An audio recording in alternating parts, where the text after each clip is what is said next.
The boogeyman! Ooh, the boogeyman! The boogeyman! The boogeyman! The boogeyman! Welcome to Micro, a podcast for short but powerful writing.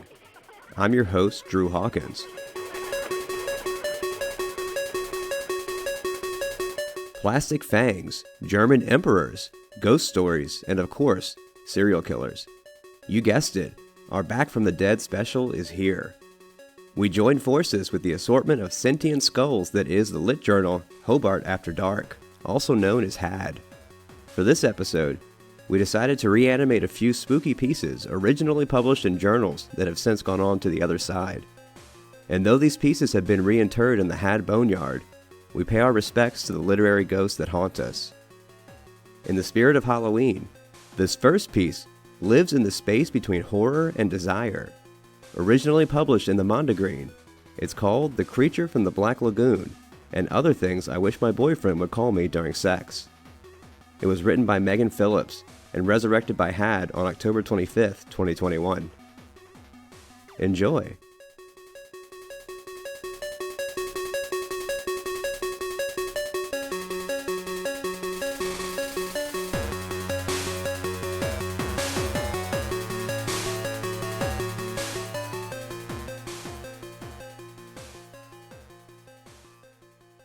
I wanted him to be afraid of how much he wants me, so I filled up the bathtub with cold water, iced myself pale, stuck grass clippings and leaves to my still damp skin, put on the flippers and goggles from our trip to the Caymans, texted him to meet me by our condo's pool. I bought a tuxedo shirt and a high-necked cape, snapped plastic fangs over my canines, painted my lips blood red, and slicked back my hair, made him throw out all the garlic and hide his mother's crucifix, hid until the sun set in a refrigerator box that I'd found by the dumpster. Once we tried the creation scene from Frankenstein, but it got too confusing. He kept calling me Frankenstein, even though he was the doctor, and I was the monster. The first time we made love, he called me honey when he came. He hasn't said it since.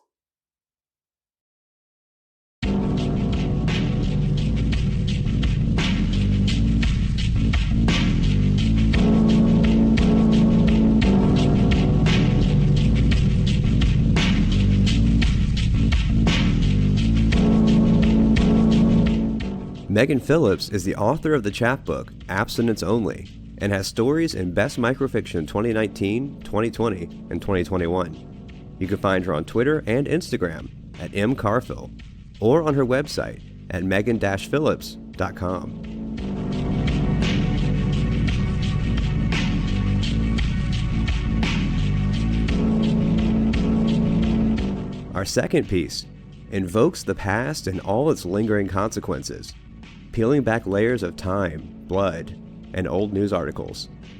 Originally published in Public Pool, it's called Bloodline. It was written by Zoe Contros Kearl and revived for HAD on October 26, 2021. Enjoy.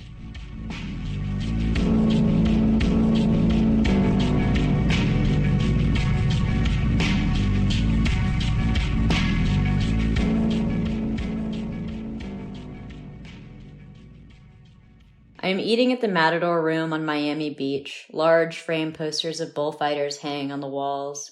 Years ago, my uncle killed a woman in Spain. A news article I found online reads the following.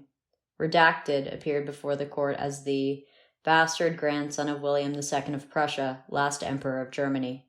He was the most handsome of the three brothers and had no German blood. On the stand he said of holding the knife before killing her, Hice un leve gesto con la muñeca, como quien aparta una mosca de la frente. It means, I think, I did a slight gesture to the doll with my wrist, like gently swatting a fly away from the face.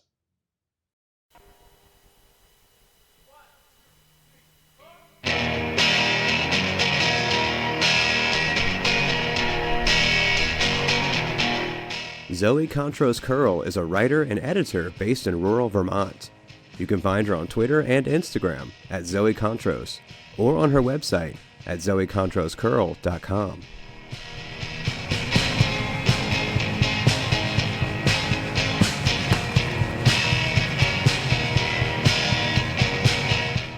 Our third piece appeals to Plato, rotoscopy, and hangovers. Originally published in Mojave Heart Review, it's called To the Poet Who Summoned Cab Calloway's Ghost and Held His Hand While Revisiting St. James Infirmary. It was written by J.B. Stone, and like Cab Calloway and Max Fleischer's Snow White, raised from the grave for Had on October 27, 2021. Enjoy.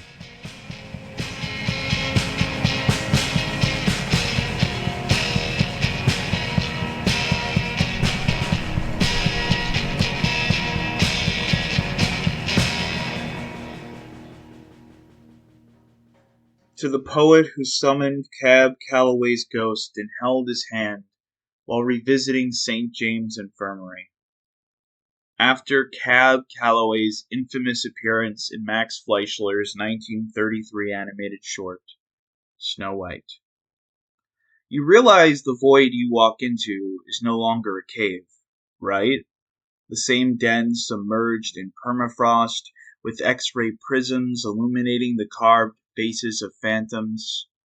It's been draped over with tarp, drooping, sagging shrouds scarred with cigarello burns and splayed across piano key boneyards. The world is the same wasteland you left it as. The same land of tension you thought you'd escape when you tried to venture to the woods and laid your body down like a sponge absorbed into the cold, wet dirt.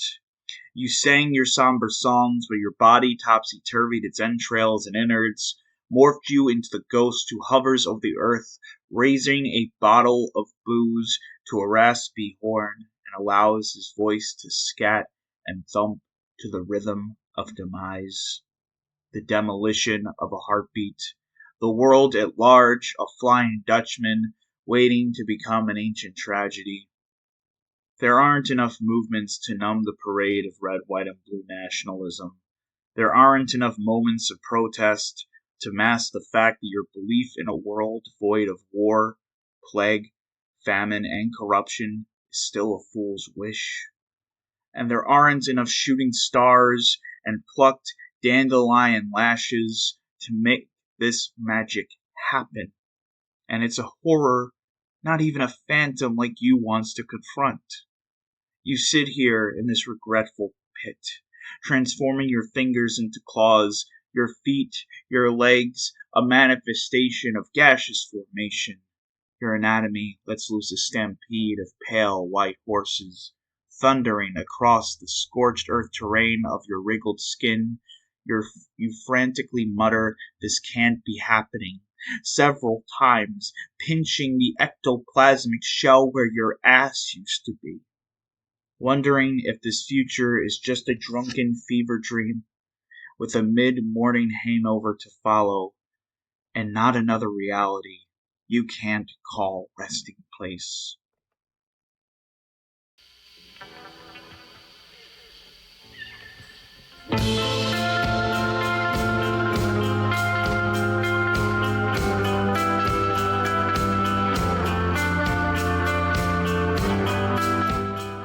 J.B. Stone is a neurodivergent autistic writer, slam poet, editor, and literary critic from Brooklyn, now residing in Buffalo, New York, where they are content with many things he never thought he would be content about. You can find him on Twitter at JB_StoneTruth, on Instagram at Benjamin.Jared, or on his website at jaredbenjaminstone.com.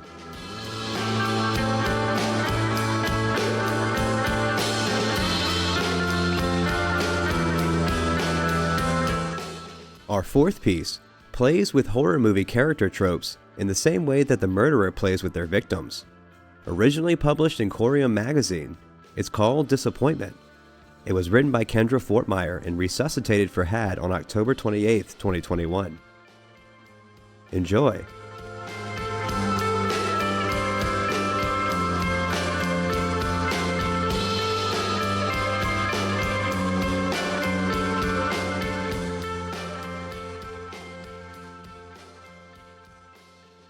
The blonde had dyed her hair red, so the whole thing was a shambles. Nobody knew which order to die in. The black guy went first, that was obvious, but after that, the old woman, the pregnant chick, the ex-Marine with a chip on his shoulder and an axe to grind. It was dispiriting for everyone. The killer burst out of the wrong bushes sometimes, forgot his knife sometimes, once having forgotten his shoes. There was a storm that was supposed to come in, but then the wind changed direction and it blew out east over Kansas. The power that was supposed to flicker off and plunge everyone into darkness flickered once, and then back on. It stayed on. It wouldn't quit. It was 2 a.m. and every light in the house blazed warm yellow. Instead of being murdered, everyone made burritos. The killer came and sat outside the window and remembered how when he was a young killer, just an anthill stomper really, they would have slumber parties and tell ghost stories. He sat alone in the dark shrubbery and leaned his head up against the siding of the house. Inside, everyone laughed at a joke he hadn't heard. Upstairs, the younger sister made out with the Asian dude, and the blonde-turned redhead took a shower unmolested. She lathered her bare and glistening skin. She thought, in the morning I'll have to run to the store. They were all out of milk. They had planned on being dead by now.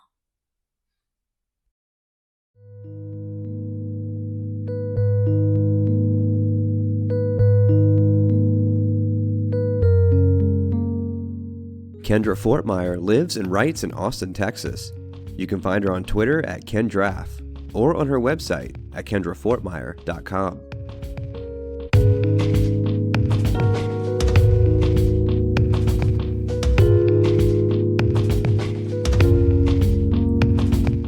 Our fifth and final piece is a contrapuntal flash, serving horror left to right and top to bottom, straight out of the movie Halloween. We highly recommend reading along with this one. Originally published in the Ginger Collect, it's called Laurie in the Closet, Michael with the Knife. It was written by Meghan Phillips and reawakened for HAD on October 29th, 2021. Enjoy.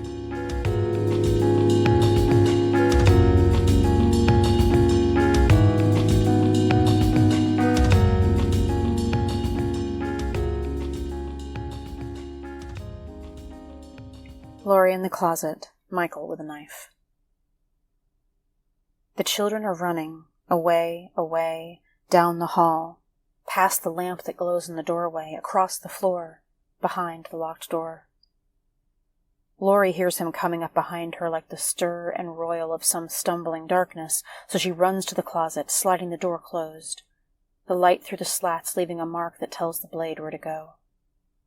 She grabs a hanger like women always have to protect themselves from the things that will wreck their bodies, their lives.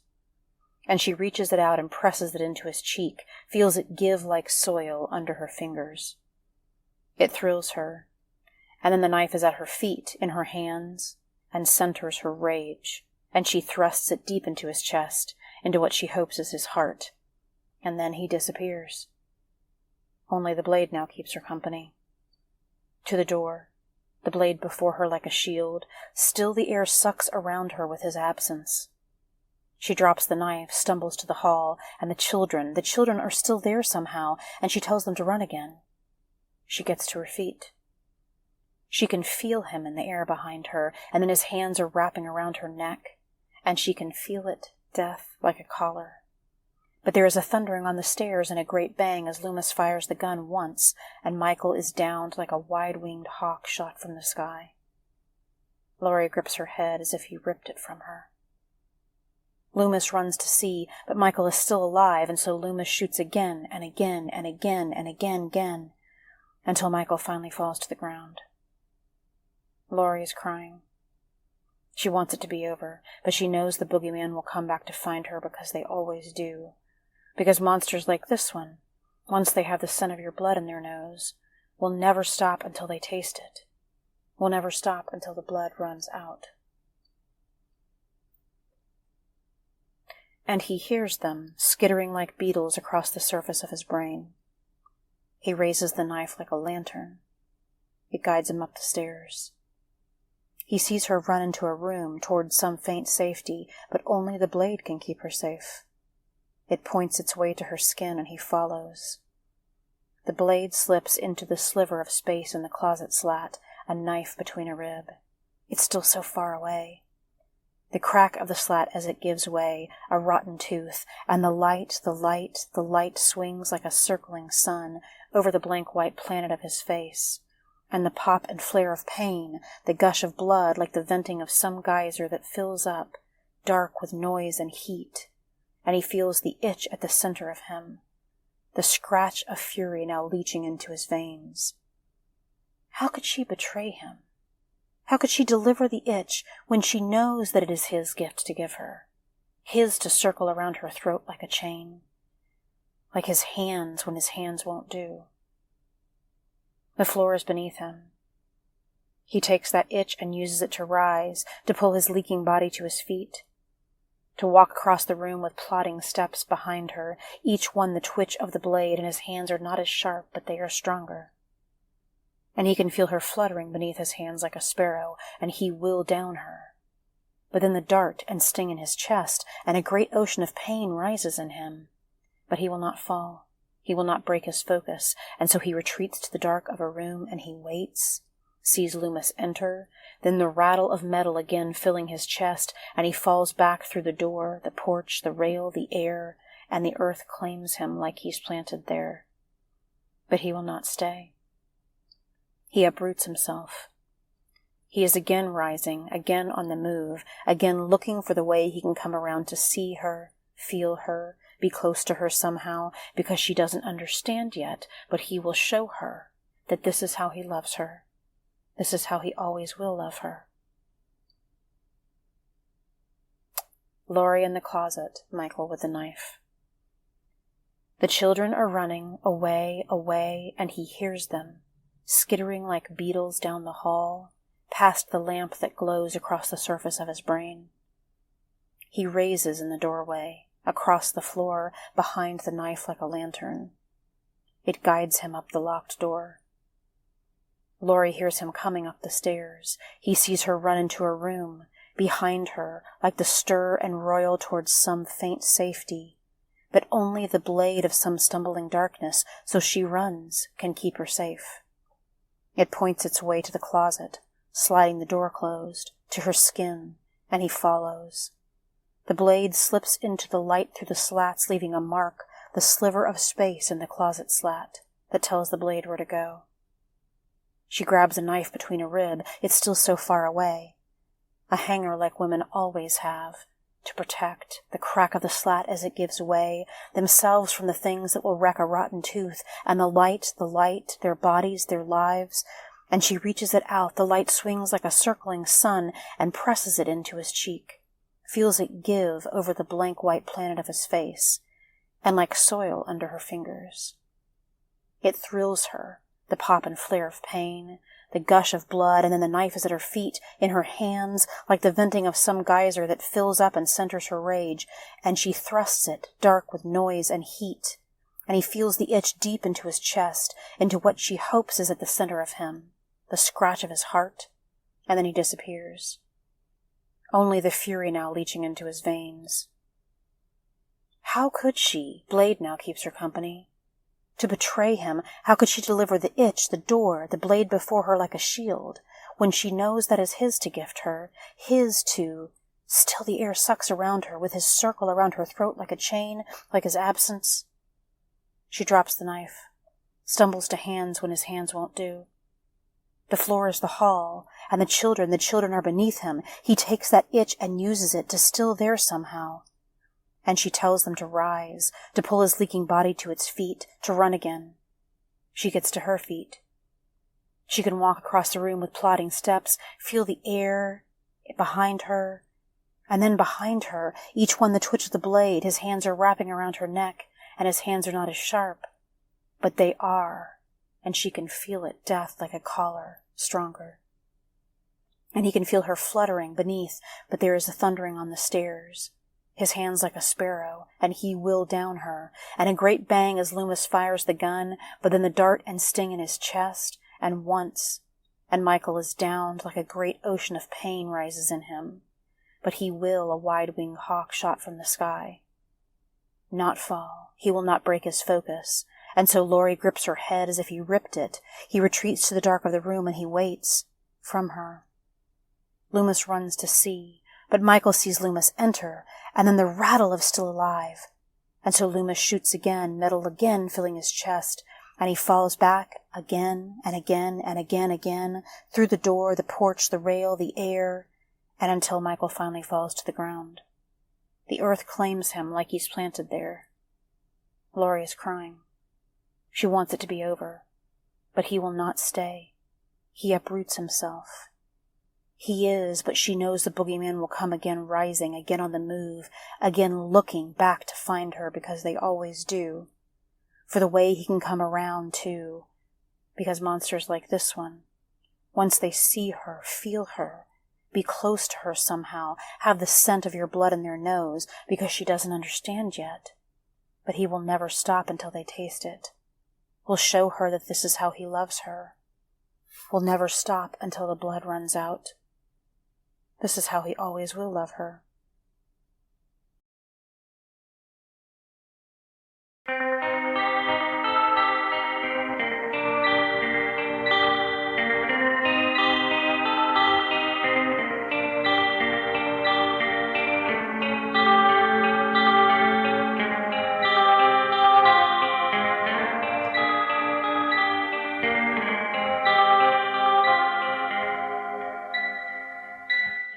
Meghan Pillow is co-editor of the Audacity, and her work has appeared or is forthcoming in, among other places, in Electric Literature, SmokeLong Quarterly, The Believer, TriQuarterly, and Guernica.